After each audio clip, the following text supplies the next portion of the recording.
Mapping the Sacred, Religion, Geography, and Postcolonial Literatures, delves into the compelling theme of the intersection between geography and religion in postcolonial literature.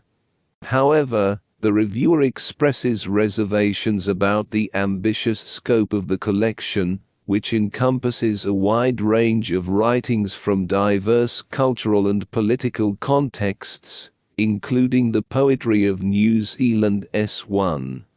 Lucia and Israel, as well as the fiction of Kenya, the subarctic North Malaysia, and Bosnia. The critic contends that the extensive breadth of material may pose challenges for readers, making meaningful comparisons between the essays difficult. While acknowledging the potential of postcolonial analysis to shed light on texts from various cultural and political landscapes, the reviewer suggests that the collection lacks sufficient common content to facilitate comprehensive comparisons among the essays.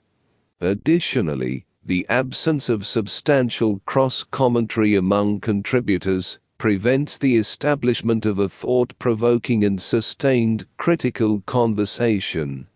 The collection is deemed more useful as a resource for consulting specific writers or regions, particularly for those interested in the understudied theme of place and religion in postcolonial literature.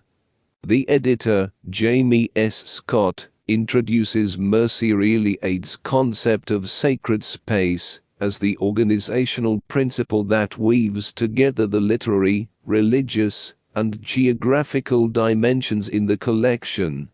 Most essays, in practice, emphasize the geographical and religious aspects, treating literary representation as a form of community ritual.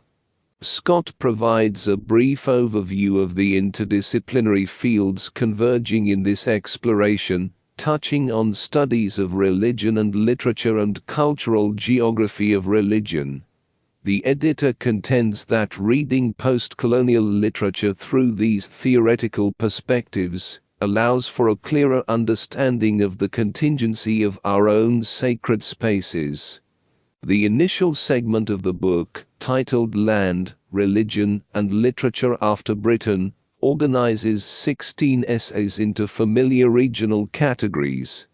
These essays explore the works of writers from white settler colonies like Ireland, Canada, Australia, and New Zealand, as well as more ethnically diverse and economically exploited colonies in the Caribbean, Africa, India, and Southeast Asia. The collection includes insightful analyses of well-known authors, such as Brian Robinson's examination of Seamus Heaney's poetry, Barbara Pell's discussion of Hugh Hood's theological novels, and Trevor James' contribution on Ngugi wa Thiong'o's The River Between. Some essays also examine overarching themes across multiple writers, such as Dorothy Lane's exploration of captivity in Australian mission narratives, and James' analysis of landscape in several New Zealand poets. However, some essays focus on only two of the three thematic elements, and others offer narrower analyses of individual works, potentially appealing to readers familiar with those texts. The second part of the book, Sacred Landscapes and Postcoloniality Across International Literatures, comprises 5 essays that push the boundaries of the collection's organizational structure. Some editorial choices are questioned, as the thematic coherence of essays appears to stretch the established regional framework. For instance, an essay on voodoo in fiction set in Haiti and Florida seems more aligned with the Caribbean section, and an essay on Grey Owl might fit better in the Canada section.